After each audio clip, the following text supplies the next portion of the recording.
Hola, muy buenos días. Vamos a dar un par de segundos para que se unan los espectadores de esta mañana.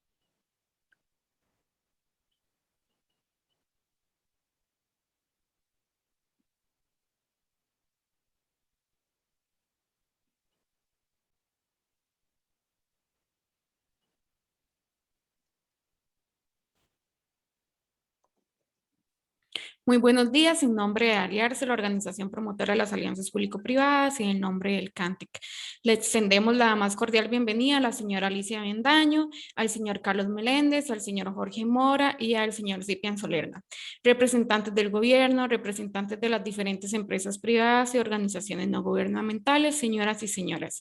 Es un gusto, como les decía anteriormente, para Aliarse y para el CANTIC unirnos esta mañana y compartir en este webinar denominado Transformación Digital del Estado, Hacienda Digital, una ventana al desarrollo de Costa Rica, con el objetivo de reafirmar una vez más nuestro compromiso de hacer frente a los desafíos del país por medio de las alianzas público-privadas para el desarrollo.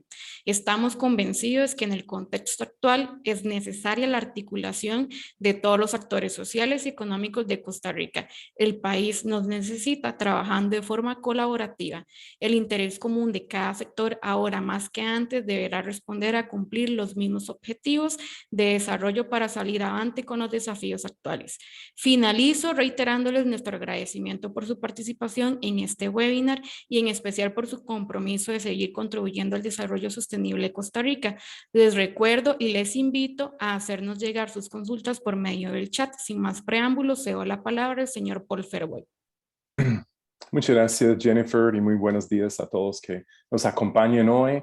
Soy Paul Fervoy, represento la Cámara CAMTIC, es la Cámara Costarricense de Tecnologías de Información y Comunicación. Hoy me alegra presentarle a nuestro amigo muy cercano de CAMTIC, Ciprian Sorlea. Ciprian es el vicepresidente de la Cámara de Tecnologías de Cluj. Cluj es una región, una ciudad y región de Rumanía. Y en Cluj han estado acompañando a CAMTIC en diferentes eventos desde hace un año. Y esta vez queríamos conocer la experiencia de Ciprian sobre lo que han desarrollado en alianzas públicas privadas cuando trabajan con el Estado en no solamente Rumanía, sino en Europa más allá. Primero voy a presentar a Ciprian en inglés y luego lo hago en español. Ciprian Sorlea is CTO of NordLogic Software. I also mentioned that he is currently the vice president of Cluj IT, the IT cluster of Romania. He has considerable technical and managerial experience in the IT industry of Romania. They have a very long history of promoting public-private partnership practices for the public sector digitalization processes and development of collaborative forms of governments in national and regional ecosystems in Romania and also throughout the European community. Ciprian Sorlea es director de tecnologías de NordLogic Software. También es el vicepresidente de Cluj IT, es la Cámara de Tecnología de Rumanía en la zona de Cluj. Ciprian Sorlea tiene considerable experiencia técnica y de gestión en la industria de TI de Rumanía. Tiene una larga trayectoria en la promoción de las prácticas de asociaciones público-privadas para la digitalización del sector público en el desarrollo de formas colaborativas de gobernanza en ecosistemas nacionales y regionales en Rumanía y más allá en la comunidad europea. Thank you very much, Ciprian, for joining us this morning. We're really interested in hearing more about your experience in Romania. I'm going to pass you the microphone. Thank you very much again. Thank you very much, Paul. Thank you for having me. It's a pleasure, like always, to join these sessions, and pleasure to meet everyone that haven't been in the previous sessions and meetings that we had. I'm going to go ahead and share my screen because I have a couple of slides prepared to kind of guide me through my presentation or to my explanations. Feel free to interrupt me at any time or keep your questions for the end, however you prefer. The idea of the presentation is to talk about synergies in private-public partnerships. And before I do that, I want to, again, briefly tell a bit about the two organizations that I represent. You will see here that actually there are three organizations. One of them, the last one, ours is just a charity, non-profit organization that my wife and I are running, trying to help kids in hospitals. But the purpose of this presentation is around my experience as CTO at Ethnologic, a product development company based in Romania, a 15 years old company that has been on this market, building products and software products, of course, for our customers all around the world. And of course, VP of Cluj IT Cluster, a community, if you want, established here in Cluj with, I guess at this point, around 100 different members from companies, ranging from really small companies to really large companies, all sorts of public institutions, universities, and catalyst organizations that are helping us to contribute to the community and to grow the ecosystem. And today's presentation being about synergies in the public-private partnerships, I want us to look at the perspective of why these partnerships are important. And these partnerships are ultimately created with a sole intent or purpose to deliver what is called a product or a project, right? Usually, many people talk about project. That's usually the, let's say, the management side of things, right? It's a project that you need to schedule, but the end result should always be thought as being a product, because you should have some end users or people that are actually using that service or that product. And my favorite metaphor when it comes to understanding how we can influence the success of a product is to look at the product as the tip of a pyramid. So we have here the pyramid, really nice balanced pyramid, and we see that it has three corners. And usually, at least in my experience, the key ingredients, the three pillars, or in our case, the corners of this pyramid are people, technology, and processes. And why I use this metaphor is that if you think about how organizations are managing these three things, three pillars, think about what will happen if we put too much pressure or we invest too much in one particular area. So if we simply invest into processes and we ignore the other two, the pyramid will collapse, will fall on its head, right? If we push only people and technology, but if we ignore the processes, the same thing will happen, right? The pyramid is going to fall on a different side, but still is going to fall.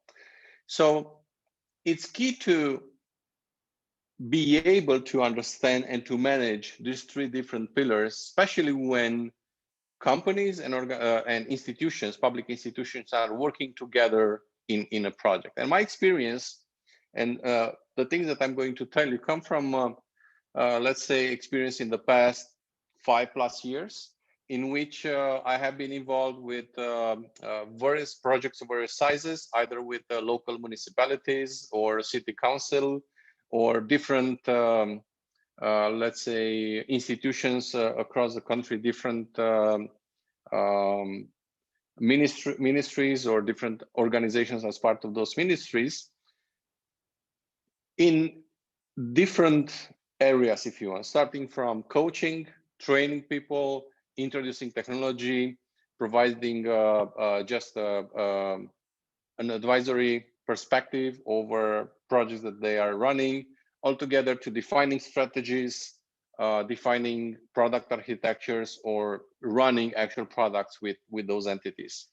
And because I believe a lot in everything gets down to the interaction with the people. I'm going to start with this part, right? I'm going to talk about how this synergy could be built in order to guarantee some sort of success, or to guarantee the success of the product. If we simply try to look into what synergy means, right? What's the definition of the word? It means that if you take two entities and you put them together, the result should always be better than what those entities represent in isolation or by themselves. And interestingly enough, there are many situations in which we've seen companies that are building products, and they are really successful at building products. And we've seen organizations, institutions from the public sector that somehow struggle to build their own products or manage their own services, and they are somehow successful. They are not great, but not terrible, right? However, when you try to put those two entities together, an institution from the government or from whatever organization, and then a private entity, a private company, the project can fail. Why? Because certain things are not synchronized, certain things are not balanced between the two entities regarding those three elements, like people, technology, and processes. One of the entities have different expectations that the other can deliver, and without a full alignment, this can lead to significant issues. So starting with people, we need to understand exactly what we need to get alignment on. And the first thing we need to get alignment on is who's supporting and who's investing, who has, let's say, vested interest into the product, into the success of the product. And this goes to the both sides, right?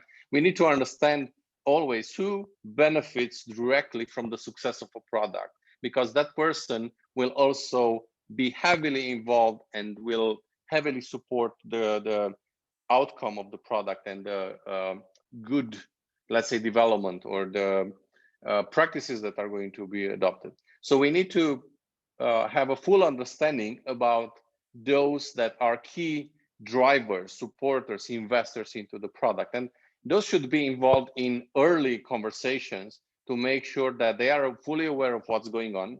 They are involved in most of the decisions that are being made. And let's say proper protocol is built with them. At the same time, we need to understand who the opponents or divestors are, because without understanding who can derail that project, who can induce pain into the development and into the actual execution, the risk is extremely high for that project to fail. So identifying this kind of a person in any organization is mandatory or important. We need to also be able to quickly identify the domain experts. And when I'm talking about domain experts, I'm not talking just about the business domain that the specific organization or the project is going to cover, but every other, let's say, collateral domains that the project is going to require. Business analysts, DBAs, whatever technology specific or management specific or outside of this area, maybe it's particularly the actual processes that are specific to that institution. We need to be able to understand those experts and to bring them into the picture to make sure that the project is successful. We also need to be extremely careful to the so-called experts, people that apparently are, have responsibilities. They might have acquired a lot of experience in over time, but maybe that expertise is no longer up to date, or actually those people might not be in those positions with the right set of skills, so they might not be the actual experts that we can expect. And it's important to make sure that people that have the right skills are involved, and those that maybe have some limitations on both sides actually are not actually marginalized, but they are decision makers or key decision makers in the process, because that can completely derail a project. Then, of course, once we know who we work with, we need to make sure that between the two companies or between the two organizations, the public institution and the private organization, the company, there is an alignment regarding the values and the principles that they share. Without this, one of the organizations might have completely different expectations, and not delivering to those will not only disappoint, but will also cause a lot of frustrations and a lot of situations that are going to be hard to, come out of. So making sure that there is a proper alignment and, the famous word to clear the air and put the elephant in the room, make sure that those items are identified early when there are differences in terms of values or principles and practices. Those should be put on the table from the beginning. In the sense of fairness and partnership, you should be stating this clearly that, this is how things are. We need to set them straight. We need to clear them out, and then we can start doing the actual work. Of course, mentioned already both that domain experts, but other areas, existing skills have to be properly identified, but also align with the mission, align with the purpose of the project. You might bring in an extremely talented team that might deliver really quickly on specific technologies, but when you put them into the context of a specific organization, things are not going to go that well.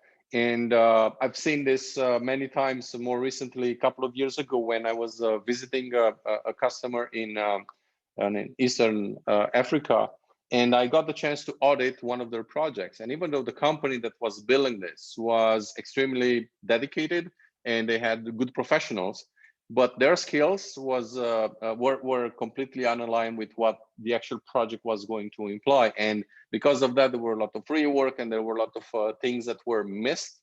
And of course, this created significant delays into the project.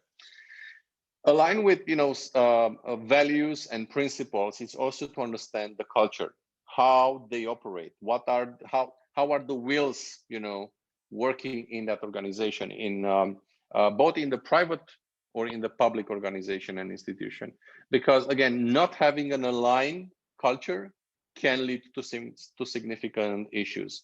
And this, everything that I'm telling you here applies also when you work with, when you put a development shop to work with an enterprise customer. It's the same thing. If the two cultures are not aligned, there is going to be a clash. So what you need to do here is to make sure that once you identify the differences between the culture, and I'm not talking about culture as in Romanian culture versus Costa Rican culture, I'm talking about the organizational culture, how things are actually going and how the chemistry is done under the hood. If you don't identify and if you don't try to see how they can connect, then challenges will most likely occur. Right. So it's really important that you do almost like an X-ray over the people that are going to be involved in this partnership and understand how they can be brought together to work as a single team. And because that's the key here, even though they are from different organizations, they are from different worlds almost, it's key that they are brought on the same page, almost like they should feel like they are in a single boat and they pull in the same direction. Looking into processes, of course, one might think that this is strictly about the processes that the organization is managing, the public institution is managing, but it's not just about that. Of course, understanding business processes is key, and those are usually part of some sort of requirements. But my advice is always to make sure that the public organization understands how the development process is done, but also how, also the private company or private entity should also understand how things are being operated, how the business specific process, whether they're purely operational or they are development specific, they should be aligned and they should be properly understood by both parties. Of course, equally important is to understand how those entities are managing requirements. If there is usually this is a source of frustration and issue for many such partnerships. If one organization is managing requirements or not managing requirements at all, and the other is managing completely differently, it's going to take a lot of time into getting those two aligned, making sure that whether the public institution is creating the requirements or the private one is building those as project artifacts, it's important to establish the format, the approach. Sometimes I would recommend even in an iterative way, if possible, to make sure that early stage, things are being identified and things that are not clear are being brought into the requirements as early as possible. And as part of that, one of the areas where many times projects are failing or have reduced chances of having success is not paying attention to non-functional requirements.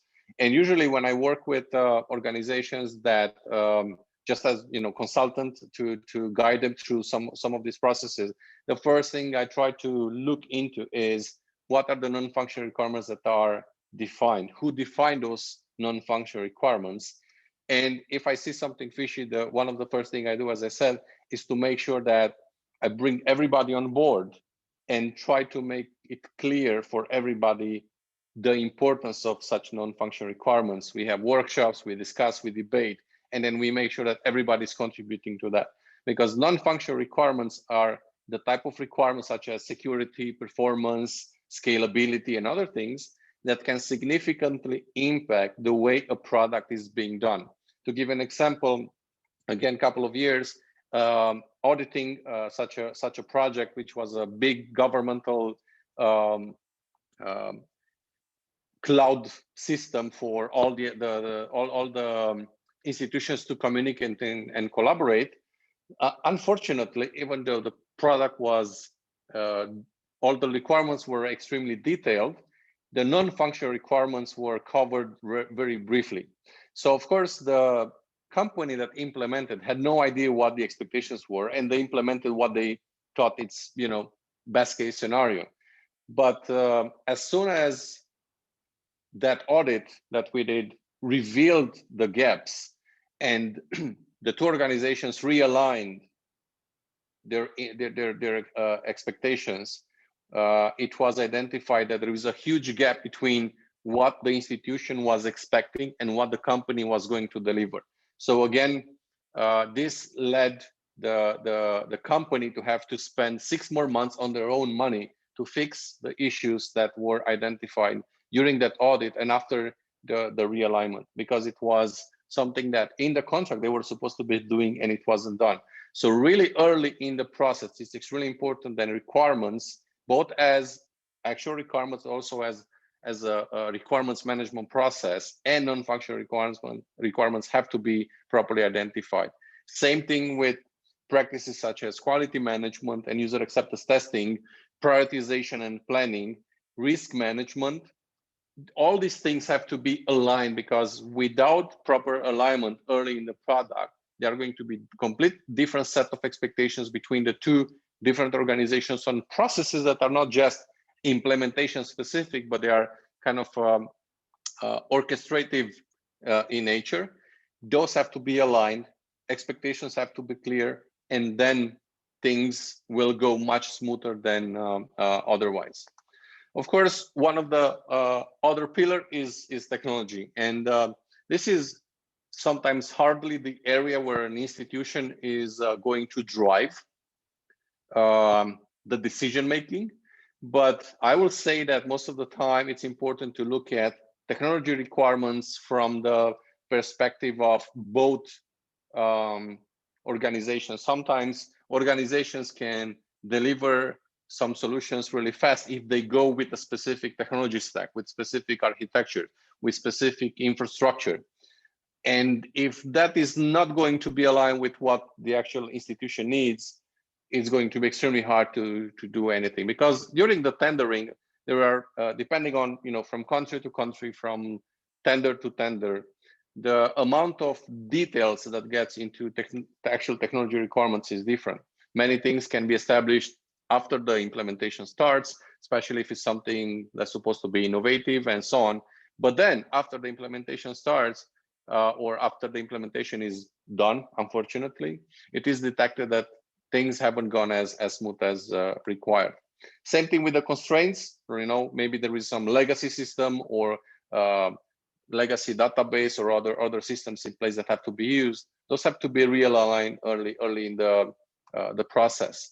Technology awareness, to make sure that, you know, just because things have been done in a specific way doesn't mean that they should be done to be continued in the same manner, is not realistic to expect. So what I usually do is, after I get involved into such a project, I make sure that I'm bringing specific technologies that can make a tremendous impact over the course of the project on the table, to put them on the table, to present the benefits. And if needed, I also do a lot of workshops and training to help everybody on board to get everybody onboarded with those technologies, so that the project is going to be executed much faster.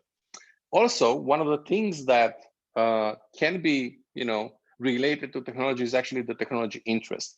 There are so-called bleeding edge technologies, or technologies that are expected to deliver some sort of benefits for any organization in 2 years or in 5 years. And depending on the areas that might be an interest, not necessarily a focus, but an interest, this should be discussed early, because then decisions, implementations can be done in a way that can facilitate those future technologies later, such as maybe you have a project that it doesn't matter how it's being done at this point, but somebody has a vision that at some point that can use machine learning, artificial intelligence, things like blockchain or other things that are really popular. Maybe the early stage project doesn't require that, but if you express the interest in specific technologies, then it's much easier to define something with certain boundaries, with certain restrictions that can be extrapolated or can evolve into such a technology direction later. How do we start, right? So there are plenty of things that have to be sorted out, clarified early in the project. But how you do that, and the way, and this is a really simple framework, a really simple process that I use in every time I work with not only with public institutions, but also with large and enterprise customers. And I go with the 4D approach. This is a framework that we defined, but it's widely used in different shapes or form by many organizations. The first thing that we do is the discovery phase, where no matter what requirements we have, we try to look pragmatically over the 3 pillars and identify everything that I mentioned, from people, processes, and technology, all those requirements, to take another view over something that maybe somebody else defined, but I try to always get my own view of that. Sit with people, make surveys, make audits, you do user surveys, do whatever is needed to make sure that I discover the actual problem. Then, no matter how much things are being defined, sometimes you discover that there is not enough. So rather than jumping straight into implementation, straight into trying to deliver something, we try to better define and to make sure that we realign, based on the realignment we had as part of the discovery, we redefine maybe, or we finish up the definition of what needs to be done. And of course, we should go to development, but not the kind of development you will expect, not to do the actual work, but rather having identified the gaps in people skills, in practices, in things like requirements or everything like that. We start to build those competences into the people, because in both organizations, it's important that everybody understands, of course, at a different degree, everything that's involved in that project. So sometimes if an organization has an archaic IT department that manages IT, and the organization is going to deliver a project with, I don't know, futuristic technologies or practices that are not native to that public institution, it's important that the IT department is brought on board with that, and there is an actual development of the skills and capabilities of those IT engineers. And only after those that have a key saying in the success of the product are aligned from the skills, from the practices, from everything else. Then we jump into the delivery. Now, this can mean months in extremely large projects, or can mean weeks and even days for smaller projects. But it's important not to skip those things and not to ignore those steps, even though maybe you identify some development requirements, right, to improve somebody's skills at at a certain point in time, but not necessarily at the beginning. But if you ignore that part, and if you're not aware of the fact that the persons that are involved will have to support, they are investors and supporters of your product, and you don't do something for them, then the delivery, the final stage, is going to be a failure. And unfortunately, many companies are jumping straight to this part. They get the requirements, they go into the delivery, completely skipping these three elements. And this is why projects are failing. When you start with the discovery, you do a bit of work by yourself, no matter how detailed the requirements might be, they're written by persons who had certain understanding. You don't have that understanding, you don't have the context. Do the discovery. Work on making sure that the definition is according to the alignment of expectations between the two organizations. Then develop the missing skills, or at least plan for those skills to be filled, or those gaps to be filled, and then you're ready for a successful delivery. And with that, I think I'm done with my slides, and I'm ready for questions. Great, thanks so much, Ciprian. I'm going to give a brief summary of what you stated, and then we'll cut to the panel. Okay, and that's where we'll have the questions. Voy a darle unos minutos de resumen de algunas de las ideas clave de lo que nos presentó Ciprian, y luego vamos a pasar al panel. Primero, Ciprian nos habló de que realmente las alianzas públicas privadas reflejan un espíritu de sinergia. Y cuando él habla de sinergia, está hablando de un pirámide que tiene tres bases. Uno es las personas que forman parte de esos procesos, las tecnologías que están desarrollando y los procesos que se emplea no solamente para definir, sino para también desplegar la solución. Esas soluciones tecnológicas, Ciprian los prefiere referir como productos de tecnología más que digamos, un desarrollo de un proceso en sí. Es un producto para que lo administramos como algo que se va a desplegar en el consumo público, en el consumo de la institución pública. Entonces lo ve como un producto de software, un producto de tecnología. Y nos refleja de que algo pasa cuando uno tiene un pirámide, y si se pone demasiada presión sobre uno de los ejes, y lo que eso puede causar como una distorsión en los procesos. Entonces, una necesidad de balancear la forma que gestionamos las personas, la tecnología y los procesos. Cuando habla de las personas, su principal hallazgo es la necesidad de alinear, y es mucho alineamiento de expectativas. ¿Quién está apoyando el proyecto? ¿Quiénes son los inversores en ello? Pero también hay a veces quienes lo oponen. Hay distractores y necesitamos conocer esos diferentes actores. También habla de la necesidad de identificar los diferentes roles de expertos temáticos, quienes son verdaderos expertos en el campo, pero también hay otros expertos que tienden a ser representantes de formas de operar, quizás son procesos o tradiciones en las instituciones que también influyen en el proyecto, pero es por su rol de experticia en la organización más que lo que aporten en el proyecto per se. También habla de la necesidad de alinear y tener sinergias en los valores y principios entre los equipos, tanto de la institución pública como las organizaciones privadas que están apoyando en las soluciones, en sus habilidades y en sus culturas.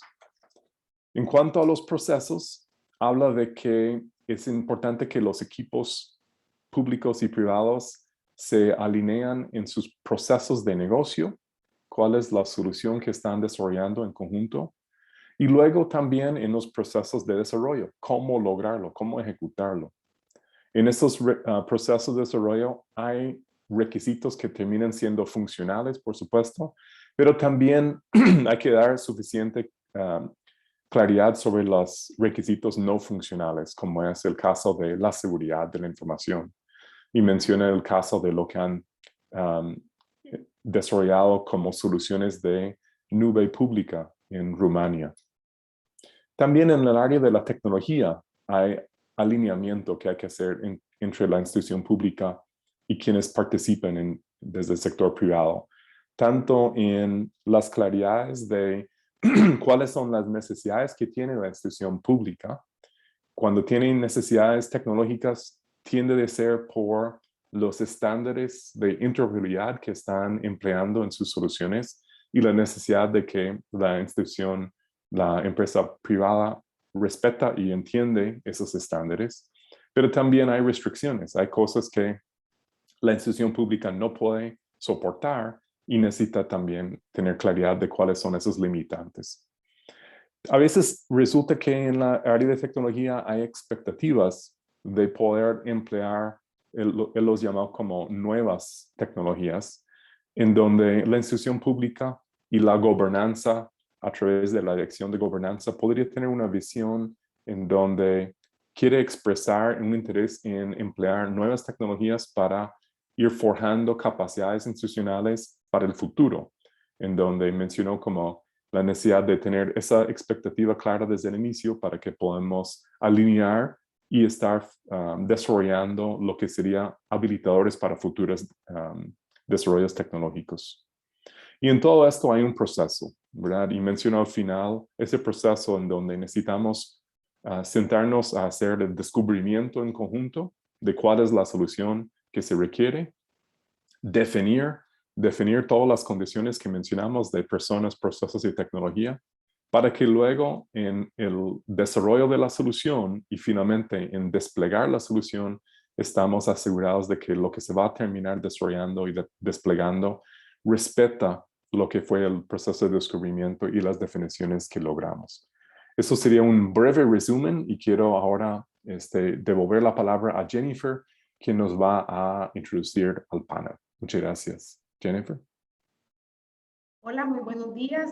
Vamos a dar paso al panel de esta mañana. Para el panel de esta mañana nos va a acompañar la señora Alicia Avendaño, directora de Tecnologías e Información del Ministerio de Hacienda de Costa Rica, el señor Carlos Meléndez, director de cuentas para el sector público de Microsoft, y este panel será moderado por el señor Jorge Mora, director de Gobernanza Digital del Ministerio de Ciencia, Innovación, Tecnología y Telecomunicaciones, así como la señora Paola Vega, ministra del MISIT. Adelante, don Jorge.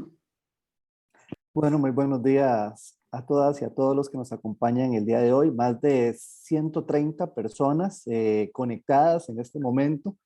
Agradecer a la Fundación Aliarse y a Camtic por el desarrollo de estas temáticas. También agradecer a Cipian por todo su conocimiento que compartió el día de hoy con cada uno de nosotros. También darle la bienvenida a la señora ministra, a doña Alicia y a don Carlos por el tiempo de sus apretadas agendas, pero que han tenido la disposición de acompañarnos para compartir un poco sobre temas de transformación digital. Y quisiera empezar tal vez con la definición de transformación digital desde el punto de vista de gobierno, desde el punto de vista del sector privado y tal vez desde el punto de vista de una de las instituciones más importantes del país, como lo es el Ministerio de Hacienda, dado que es la que tiene relación con todas las instituciones públicas y también con las empresas privadas, además del tema comercial e internacional. Entonces, tal vez, señora ministra, si nos pudiera dar su visión sobre la transformación digital desde ente rector en tecnología. Sí, buenos días. Reciban un cordial saludo del Ministerio de Ciencia, Innovación, Tecnología y Telecomunicaciones. Agradecemos que nos hayan invitado a este panel para compartir con ustedes esta visión. Bueno, aquí varios temas para mencionar. La transformación digital es importante primero tener en cuenta que no es un fin en sí mismo, ¿verdad? Eso sí es fundamental. Tenemos que buscar más bien qué es lo que queremos lograr, para lo cual la transformación digital es una herramienta. Entonces, lo que buscamos con la transformación digital es generar un efecto. Por supuesto, un efecto positivo, un impacto positivo desde el punto de vista económico y desde el punto de vista social.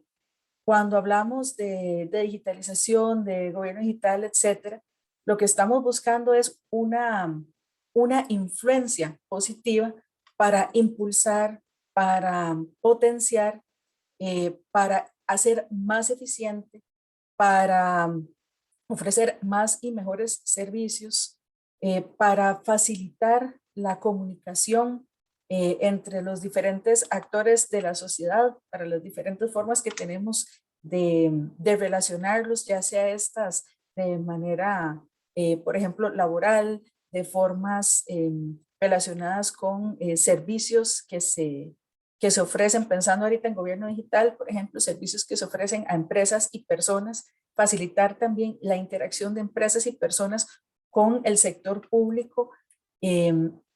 Y lo que estamos buscando es básicamente, como decíamos, generar ese cambio que permita que las tecnologías digitales se conviertan en sinergia, en una sinergia para toda la sociedad, para lograr los objetivos de la sociedad. Como estos objetivos son sociales y económicos, aquí debemos considerar, por supuesto, un tema de mejora en el uso de recursos, de transparencia, también,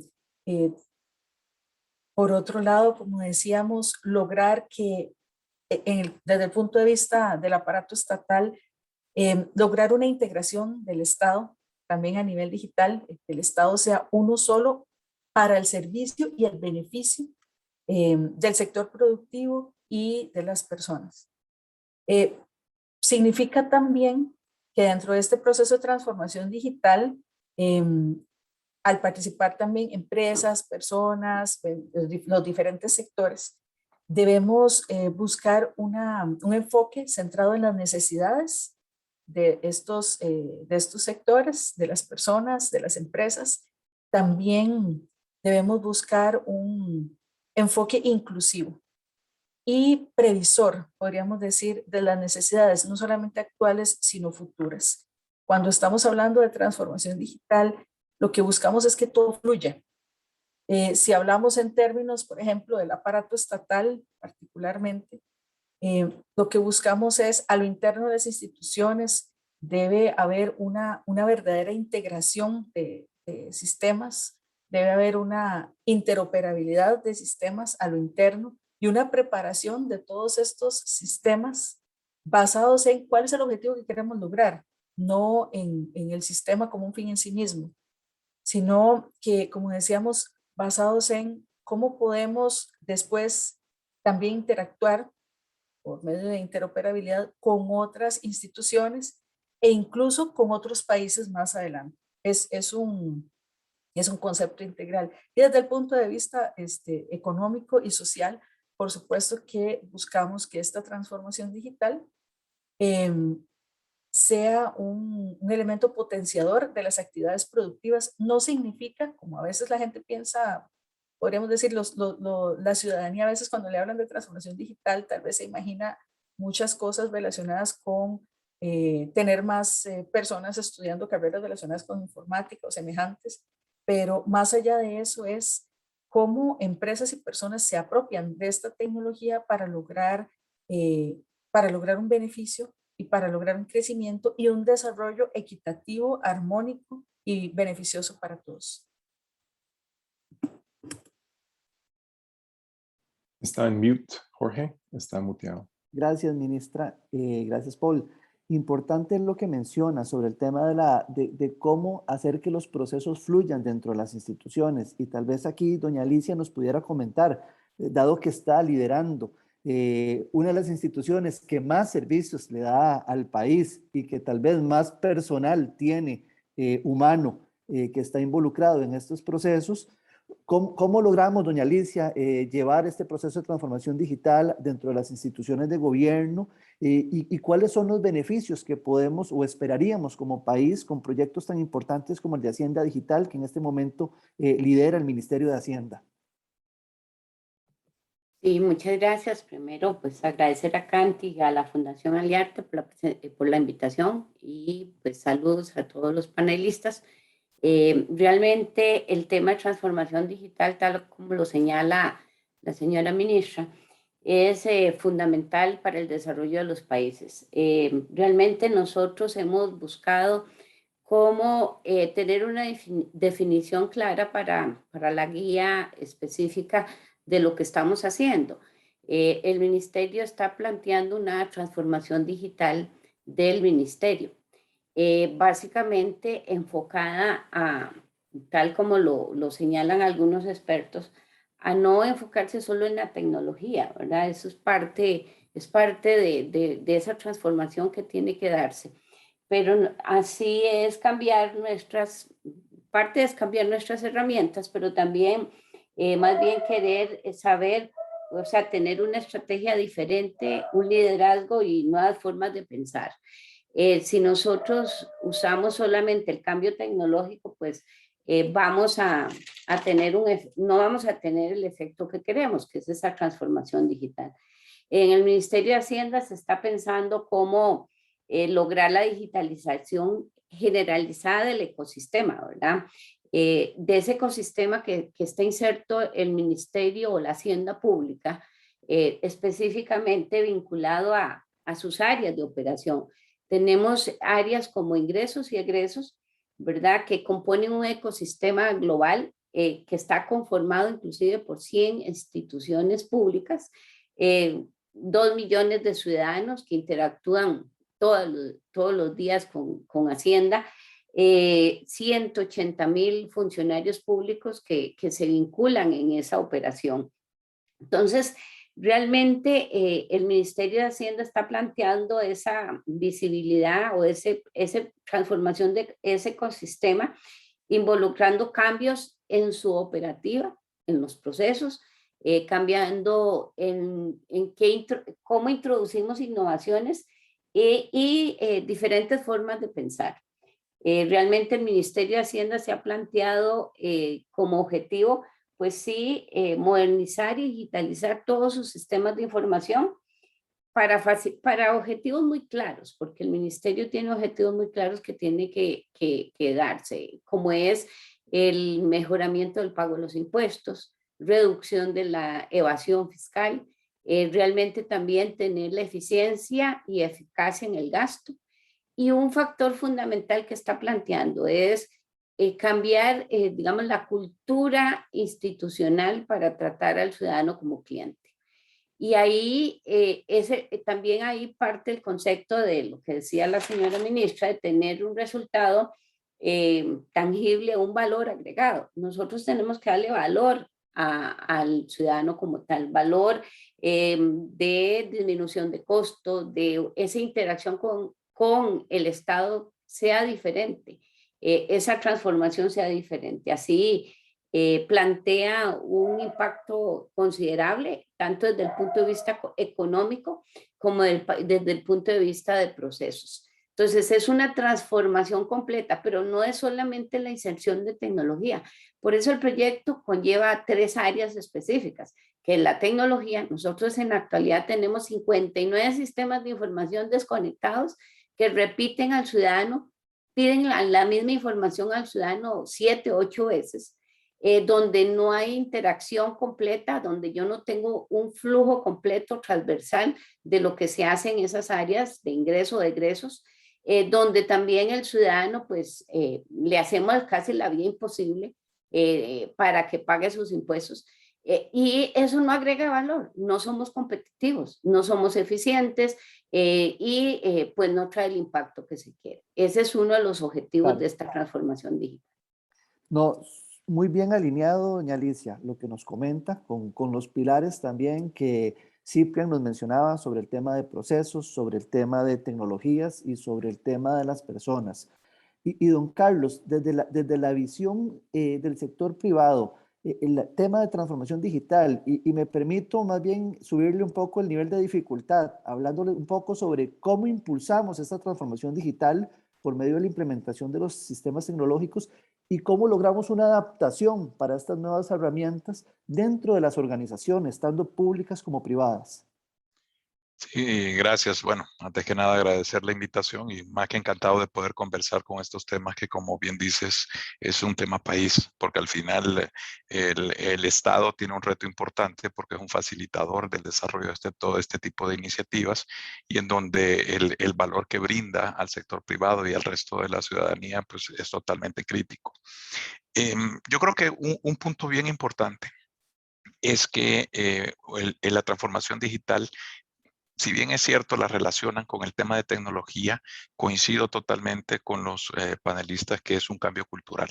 O sea, de la misma manera que los retos que tiene la industria privada, el sector privado como tal, de ser más competitivo, de ser más eficiente, de reducir costos, de poder dar una respuesta mucho más ágil a nivel de lo que es su mercado competitivo como tal, el Estado tiene un reto muy fuerte porque tiene que ir a la par, porque cada vez más los ciudadanos, el consumidor, son gente mucho más educada, mucho más conocedora y mucho más exigente en el tipo de servicios que se tiene que desarrollar. Entonces, cuando tú comienzas a ver ese entorno como tal, se empieza a ver de que hay un tema de confianza que se tiene que generar en el sentido del tipo de servicios que se reciben, porque para poder desarrollar esa parte privada como tal, requieres tener esos servicios eficientes del lado del Estado y eso va relacionado con la confianza. Hay estudios que te indican que en la medida que el Estado brinda servicios de la manera en que el consumidor lo está solicitando, se gana mucha más confianza en ese sentido. Entonces, cuando uno piensa en transformación digital, y si yo lo veo desde el punto de vista gubernamental, hay tres grandes áreas que pudiéramos mencionar que si pudiéramos resumirlo y desde la perspectiva privada, cómo lo vemos es, uno, el componente del ciudadano, cómo involucrar y conectar al ciudadano, porque cada vez más está esta brecha generacional. Hay ciudadanos de diversas, desde los que somos un poco mayores, que tenemos una interacción y que buscamos una interacción mucho más presencial, a los famosos millennials que quieren canales diferentes y una forma de acercar, y como decía doña Alicia, que se les facilite la forma de poder acceder a esos servicios como tal. Los tiempos de respuesta, ya no podemos manejar tiempos de respuesta cortos en ese sentido. Cada vez la ciudadanía quiere una interacción mucho más fácil y mucho más rápida en el tipo de respuesta que se da. Entonces, la experiencia del ciudadano como tal es cada vez más exigente. Por otro lado, así como el sector privado necesita tener una interacción mucho más colaboradora, mucho más productiva para eficientar costos y dar una mejor respuesta, está el reto también para el Estado en la modernización de su lugar de trabajo gubernamental. Cada vez más, y Hacienda Digital es un buen ejemplo de ello, lo menciona doña Alicia, la interacción entre diversas instituciones, porque al final es un mismo Estado. La respuesta, la información que se comparte es mucho más eficiente, de tal manera de que se aumenta la agilidad y la movilidad de los empleados para poder dar una mejor respuesta al ciudadano como tal. Y por último, al final todo eso se transforma en mejorar los servicios gubernamentales al ciudadano, el poder aprovechar los datos, aprovechar las tecnologías, lo mencionaba el expositor inicial. Esto es un tema de tres patas, el tema de tecnología, procesos y personas. Y ahora la gran ventaja es que hay tecnologías que están disponibles a nivel de cualquier país, y Costa Rica no es la diferencia. Hablar de nube, hablar de Big Data, hablar de el Internet de las cosas, inteligencia artificial, para poder tomar una posición mucho más proactiva, para poder responder de una forma más anticipada, pues eso va a brindar una respuesta más efectiva. Muchas gracias, don Carlos. Bueno, hay una riqueza aquí enorme en el tema que estamos hablando y bueno, nos encontramos en un panel de apasionados del tema de la transformación digital. Creo, Paul y Jennifer, que nos vamos a tal vez a tomar unos 5 o 10 minutos más de la hora prevista. Hay unas preguntas que están llegando también vía Facebook y vía Zoom. Don Henry Barrantes nos pregunta, buenos días, pregunta para doña Paola, ¿cómo lograr generar desarrollo del talento, no solo para el gobierno, sino en general en temas digitales? Señora ministra. Sí, muchas gracias por la pregunta. Ese tema es fundamental. Tenemos que hacer trabajo a varios niveles. En primer lugar, dentro de las instituciones necesitamos reforzar los procesos de capacitación e incluso para ciertos trabajos, digamos así, ciertas tareas específicas, pensar eventualmente, como hemos hablado también en otras ocasiones, de crear, podemos decir, especialidades dentro de los manuales de puestos que permitan, por un lado, estimular la preparación de personas para esos puestos, también, además de establecer funciones y responsabilidades de acuerdo con ese grado de especialización, igualmente reconocer esa especialización desde el punto de vista salarial. Pero también necesitamos personas especializadas en el sector privado. Aquí, digamos que tenemos que hacer un trabajo en múltiples niveles. En primer lugar, desde las universidades, ya sea públicas o privadas, deben hacerse esfuerzos por, en algunos casos, actualizar opciones académicas. En otros casos, tal vez crear nuevas opciones académicas, reforzar ciertos temas dentro también de la currícula existente. Pero por otro lado, también yo pongo sobre la mesa la experiencia que hemos tenido en MISIT con el programa de innovación y capital humano para la competitividad.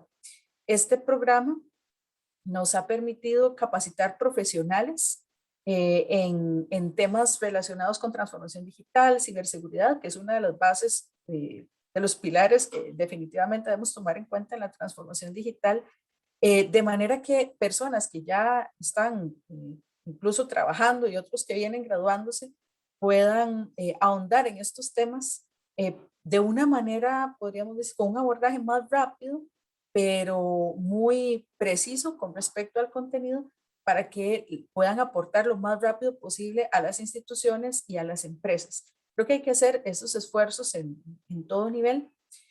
Las personas que ya están graduadas, como decíamos, hay que facilitarles esas oportunidades de capacitación y especialización y también prever que las personas que están en proceso de formación ya vayan preparándose para atender este tipo de procesos. Dentro de esto, no descartamos, además de procesos como el PIN, otros procesos de capacitación que se han estado promoviendo para el sector público, pero donde también hemos tenido la experiencia de procesos donde puede participar el sector privado y se han dado las oportunidades. En esto tenemos que crecer juntos. Como decíamos, la transformación digital no es solamente el gobierno electrónico, sino realmente es toda una evolución, podríamos decir, a nivel de sociedad y aparato productivo. Y eso significa también que nuestras empresas de tecnologías de información y comunicación son parte fundamental de este proceso. Y también nos supone nuevas oportunidades como país, ¿verdad? También fuera de nuestras fronteras. Pero todo esto requiere, como decimos, un trabajo cada uno desde su campo, pero coordinado y podríamos decir de la mano para que podamos estar listos como país en la transformación digital. Muchas gracias, ministra. Y tal vez, doña Alicia, tomando en cuenta la realidad del COVID, esta nueva realidad también del trabajo remoto que hemos tenido que adaptarnos todos, tanto a nivel público como a nivel privado, ¿cómo podríamos desarrollar por medio de la transformación digital la construcción de confianza hacia las personas? ¿Y cómo podemos relacionar o garantizar que Hacienda Digital podría lograr esta confianza hacia todos los ciudadanos? Y aprovecho también, doña Alicia, para leer un comentario de don Giovanni Portugués, donde la felicita por el trabajo que está realizando en el Ministerio de Hacienda, de llevar a operar en línea el Ministerio de Hacienda y ponerlo en la nube, y tratar al ciudadano como un cliente. Y consulta también si después de la pregunta que le hice nos pudiera agregar un poco sobre la hoja de ruta, pregunta don Giovanni, cómo va avanzando el proyecto de Hacienda Digital y en qué fase se encuentra. Sí, muchas gracias, Jorge. Sí, yo creo que el disparador de esta transformación, para bien o para mal, ha sido la pandemia. Esto nos ha traído un cambio radical de la forma en que estamos pensando y cómo insertar la tecnología y cambiar los procesos, ¿verdad? Nos ha obligado, y yo creo que no solamente dentro del Ministerio de Hacienda o Costa Rica, yo creo que esto es un efecto mundial. Somos conocedores que nos hemos obligado a irnos a las casas a trabajar, a cerrar empresas, a cerrar oficinas, y este replanteamiento de cambio tuvimos que acelerar, y sobre todo las áreas de tecnología, a poner herramientas a los funcionarios, herramientas colaborativas que ya teníamos. Vea que no estamos inventando la rueda, ya existían y los teníamos por años, inclusive sin uso, ¿verdad? Bueno, esto nos obligó a muy rápidamente que las personas vean que esta transformación digital se está haciendo por personas, porque son los mismos funcionarios y las mismas jefaturas que antes estábamos en las oficinas viendo, básicamente estableciendo horas sentados, que ahora estamos dando seguimiento por productividad, por ejecución, tratando de plantear servicios al ciudadano en forma virtual, porque no nos quedó otra, tanto las empresas públicas o privadas están buscando cómo dar sus servicios, cómo vender un restaurante a domicilio o cómo el Ministerio de Hacienda puede plantear sus consultas o sus respuestas, acelerar ese proceso de interacción electrónica. Yo creo que es todo un reto y hay que replantear la forma en que estamos haciendo las cosas. Adicionalmente, desde el sector público, ¿cuál es esa experiencia del ciudadano? ¿Cómo podemos ponernos en los zapatos del ciudadano para poder decir cómo plantear esos servicios? O sea, lo primero que tenemos que pensar, ¿qué nos gustaría a nosotros? ¿Cómo nos gustaría que nos trataran? Y utilizar las tecnologías que ya existen. El Ministerio de Hacienda tiene que transformarse en un servicio en línea y en tiempo real y con el uso de datos.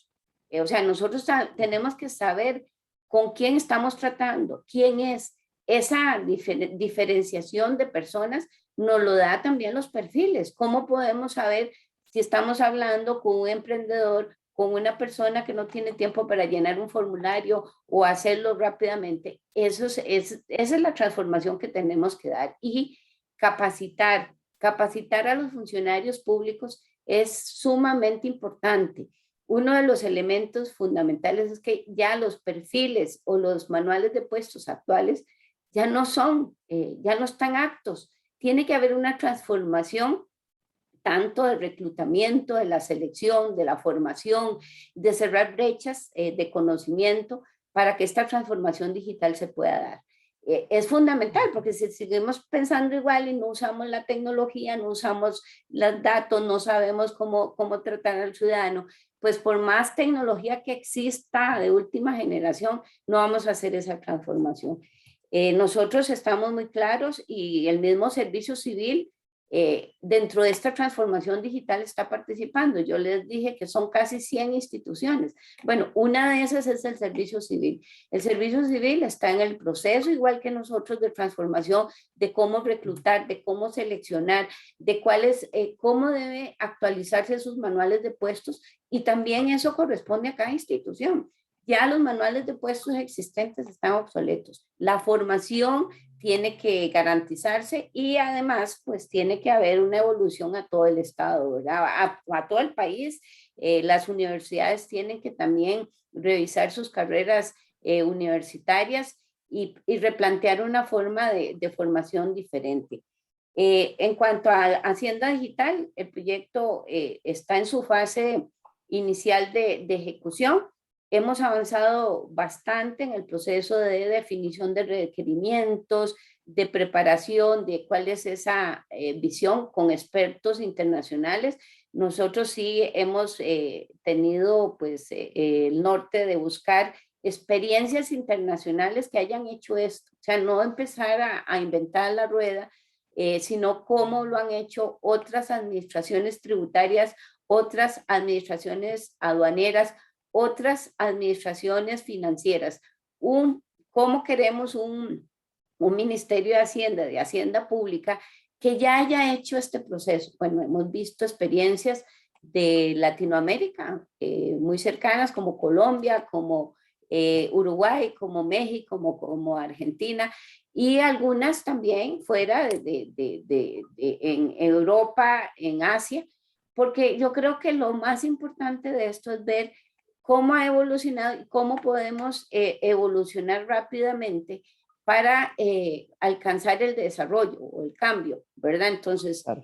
hemos buscado ese tipo de asesoría, estamos en etapa de preparación de los carteles de licitación, más o menos se tiene planificadas las licitaciones a través del Banco Mundial en mes de septiembre.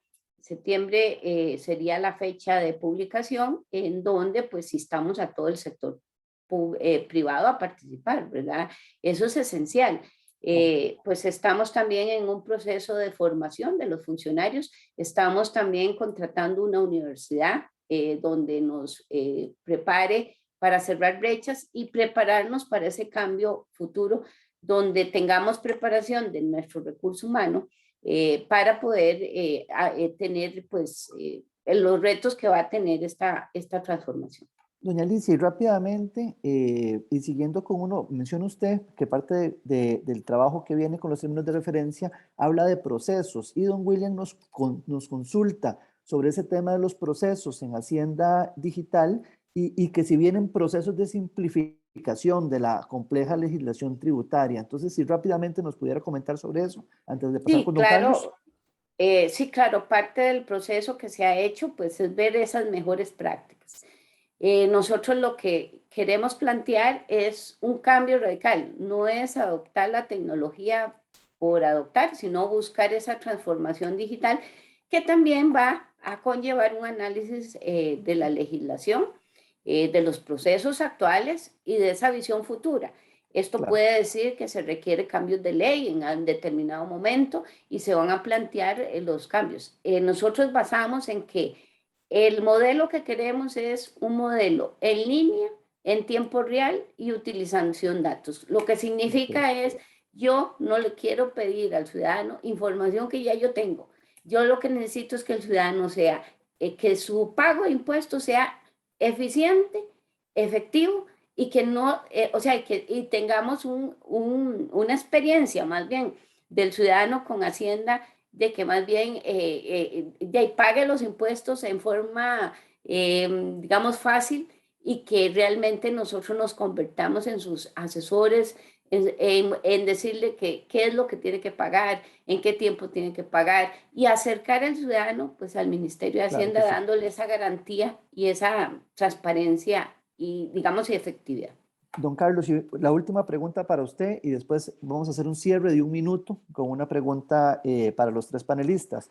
Y tiene que ver con lo que doña Alicia nos mencionaba sobre el tema de el uso de datos, el tema del desarrollo de los perfiles profesionales y con una pregunta que nos llegó vía Zoom.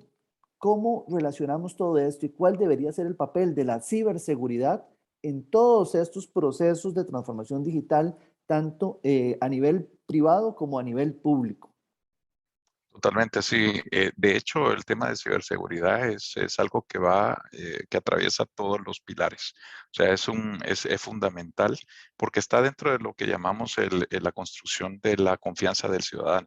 Y parte de esa confianza definitivamente es asegurarle a las personas que sus datos y su identidad como tal están protegidas a través de todos los mecanismos y todas las plataformas que se están desarrollando dentro de esa transformación.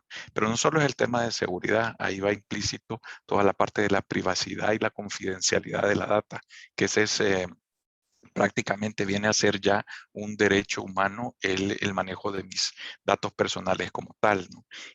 Aunado a eso va toda la parte del cumplimiento de las normativas, porque debemos de asegurarnos de que tanto el Estado como las empresas privadas van funcionando dentro de un marco regulatorio que definitivamente, y lo más seguro, hay que irlo afinando y perfeccionando dentro de toda esta transformación que estamos viviendo. Y por último, un cuarto punto que no deja de ser importante dentro de este tema de ciberseguridad es asegurarnos que cumplimos con el rol de transparencia que estamos construyendo entre el Estado y el sector privado. Todo eso aunado en lo que es el desarrollo de la confianza ciudadana.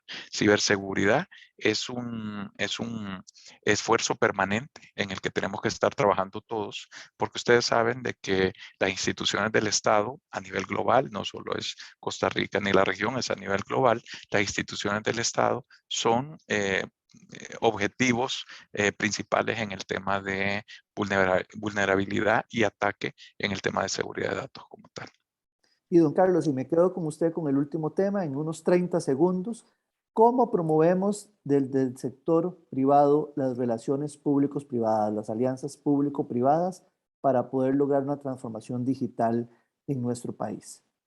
Yo creo que lo importante es la comunicación, el acercamiento, el definir esos mecanismos que van a permitir al Estado y a la ciudadanía de gozar de todos esos servicios a través del desarrollo de proyectos conjuntos que puedan acelerar el impacto y la transformación como tal. Al final es una combinación de la experiencia del Estado en lo que ha venido desarrollando todos estos tiempos, apalancado o apoyado en la experiencia y especialización de proveedores de soluciones que tienen ya esa experiencia regional, uso de tecnología, conocimiento que se puede complementar para un impacto mucho más corto y más rápido. Sí. Doña Alicia, y desde la perspectiva de su experiencia en el sector público y ahora liderando este proyecto de Hacienda Digital y bajo una visión de alianzas público-privadas, ¿cómo podemos promoverlas y quién debería ser el responsable de las actualizaciones del software y del sistema una vez que se ha lanzado una iniciativa público-privada en temas de tecnología? Esa es una pregunta de doña Elizabeth también, que estaba por ahí en el Zoom. Sí, vamos a ver, el tema, bueno, de la experiencia mía en el tema de gobierno digital hace 8 o 10 años, mucho del tema de las alianzas públicas privadas fueron fundamentales para poder desarrollar ciertos servicios e inclusive podríamos decir que sistemas que funcionan actualmente se están dando bajo ese esquema. Tal vez no se habían definido así, pero digamos, en términos generales, la participación del sector privado hacia solución de problemas complejos que tiene el Estado.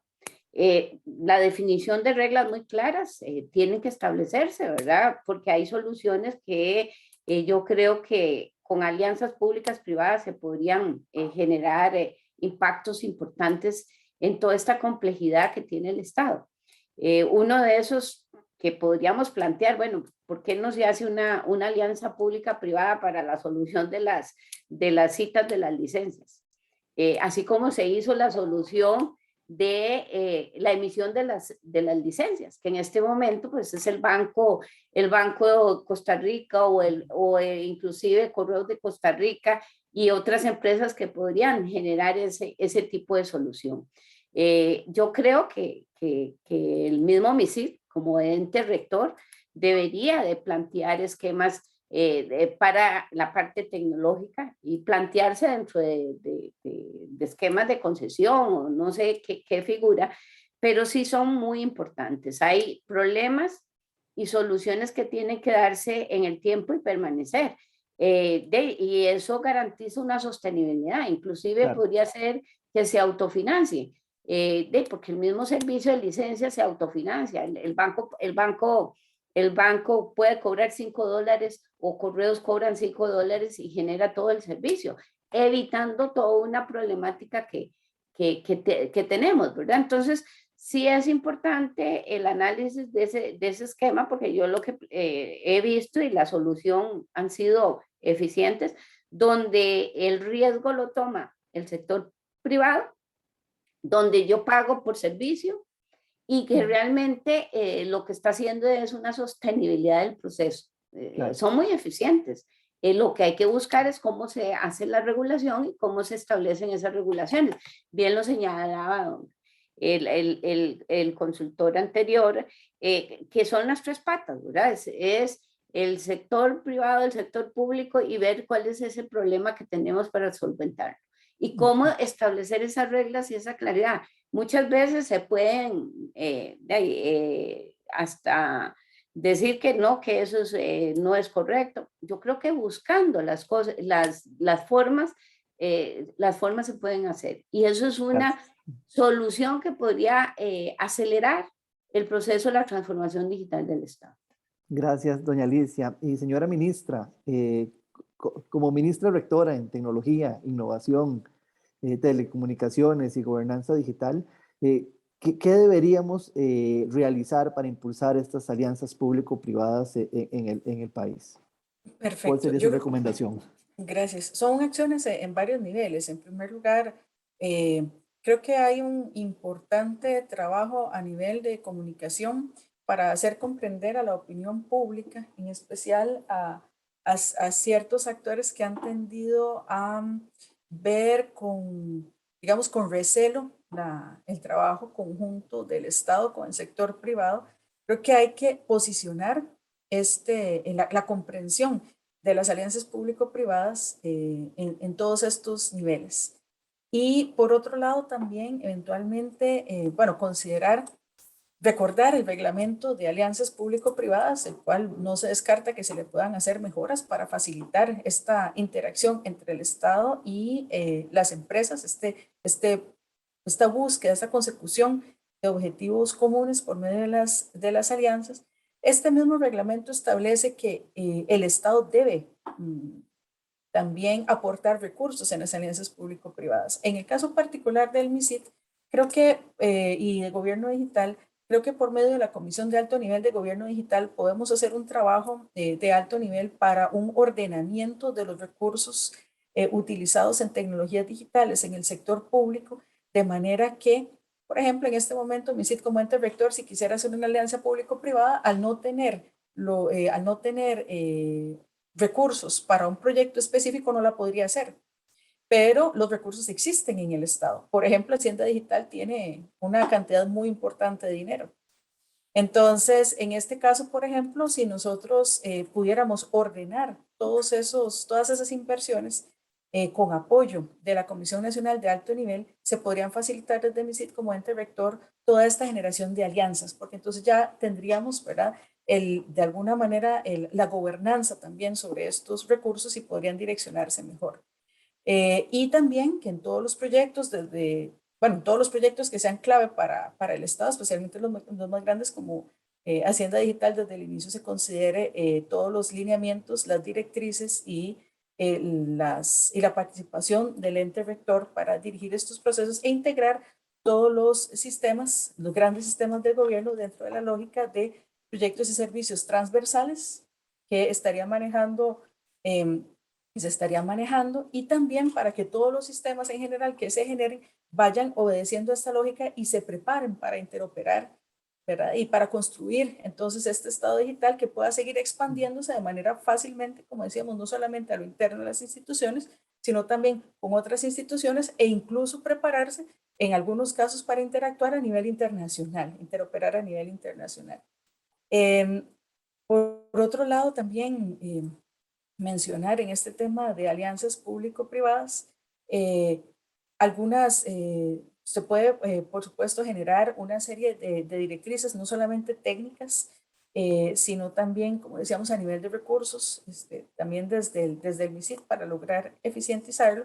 Y tenemos ahora la ventaja de que estamos en proceso de puesta en marcha, se va a poner en marcha la Agencia Nacional de Gobierno Digital, que es la que va a tener la ejecución de los proyectos. Entonces, ahí vamos a tener podríamos decir, ese socio ejecutor que podría trabajar mano a mano en las alianzas, en materializar las alianzas con el sector público-privado. Y como bien mencionaba doña Alicia, también tiene que ver con un tema de que no todos los, bueno, vamos a ver, que no todos los sistemas tienen que tener el mismo esquema de funcionamiento, sino que algunos pueden ser en algún momento financieramente autosostenibles.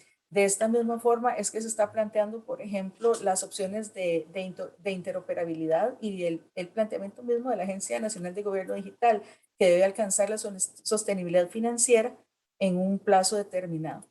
Entonces sí tenemos bastante espacio. Pienso que el tema de la agencia y el ordenamiento de la Comisión Nacional de Alto Nivel de Gobierno Digital va a apoyar mucho este tema y también probablemente, como decíamos, tendríamos que darle una mirada al reglamento de alianzas público-privadas ahora con los lentes tecnológicos de la transformación digital para ver cómo eso podría mejorarse de manera que facilite y propicie el beneficio de estos mecanismos de trabajo conjunto entre el sector público y privado. Muchísimas gracias a los tres panelistas, gracias a la señora ministra Paola Vega, gracias a doña Alicia Avendaño, directora de Tecnologías de Información y Comunicación del Ministerio de Hacienda, y gracias también a don Carlos, representante regional de Microsoft, por compartirnos. Quedamos también con un pendiente CAMTEC y VISIT de un seguimiento con el tema de alianzas público-privadas, producto de estas webinars que se han venido desarrollando. Ya Paul y este servidor hemos estado en comunicación y les vamos a estar informando de los avances del mismo. Don Paul, Jennifer, quedamos en sus manos. Voy a cerrar nada más con un resumen de que la semana pasada vimos con el caso de Oman cómo desarrollan una gobernanza que distingue justamente la claridad de la operación entre sector público y privado para lograr esas alianzas. Esta semana vemos en el caso de Rumanía otra vez una forma de lograrlo ya a nivel de la operación, de quién hace qué, cuáles son esos procesos que involucra el talento, las personas, la tecnología y procesos claros de gestión. La semana entrante vamos a volver a tocar el tema de transformación digital, esta vez a nivel municipal, en donde vamos a tener un caso presentado por representantes de Corea del Sur.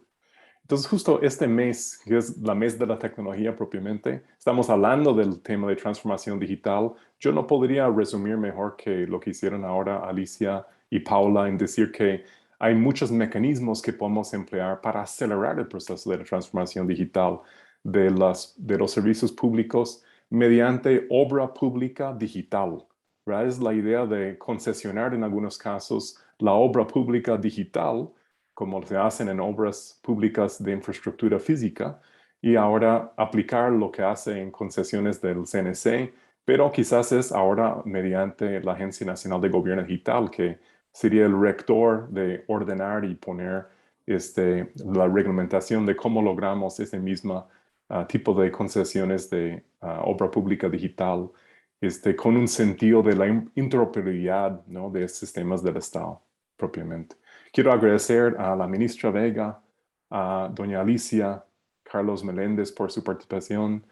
Ciprian, thank you again for helping us with a vision on how Romania has developed these public-private alliances with clarity in how people, processes, and technology are combined to resolve complex problems that are really a problem that involve all of us. Es una iniciativa realmente de todos, ¿verdad? Es tanto del sector privado como público resolver la transformación de la sociedad. En la transformación digital de los servicios públicos es una forma de hacerlo mediante un trabajo de todos. Thank you again, Ciprian, for your participation as well. Thank you for having me. And while I haven't been able, most likely, to understand everything that the fellow panelists have presented, probably 80% I got, and I'm happy to see the kind of engagement, and I see that there is clearly there is a vision. I'm really sorry that I'm not able to understand everything, but my wife knows Spanish quite well. So if you can provide me a recording, I'm going to ask her to translate everything that I missed, and I'm going to hear whatever I missed from this conversation. So thank you for having me and for everything. We absolutely will. Dice Ciprian que la esposa habla español, entonces vamos a pasarle la grabación para que él pueda con ella interpretar lo que le faltaba de comprensión. And thank you again, Ciprian and Cluj IT Cluster from Romania for all of your support in helping the industry here in Costa Rica accelerate our processes and being a better partner with the public sector. Le estoy agradeciendo el hecho de que en Rumanía nos han acompañado aquí en CAMTIC en este proceso de acelerar nuestra comprensión de cómo hacer que el sector privado costarricense sea un mejor aliado del sector público en los procesos de transformación digital. Ese es el rol mío en CAMTIC, asegurar de que las empresas del sector privado tengan las competencias y capacidades para acompañar al sector público en este proceso de transformación digital. Jennifer, le doy la última palabra. Muchas gracias. Muchas gracias a todos los que nos acompañaron esta mañana. Por medio del chat les acabo de compartir el enlace para que se puedan inscribir para el webinar de la próxima semana, con el cual cerraríamos esta serie de webinars. Definitivamente para Aliarse es un gusto participar y promover estos espacios. Recordemos que Aliarse trabaja en la promoción de alianzas público-privadas y creemos firmemente en que la transformación digital necesaria en este momento del espacio se puede dar por medio de mecanismos público-privados. Entonces, muchas gracias a quienes nos acompañaron esta mañana. Para quienes gusten volver a ver el webinar, lo pueden consultar en nuestras redes sociales o bien en nuestro canal de YouTube. Gracias y feliz mañana a todos. Muchas gracias. Buen día.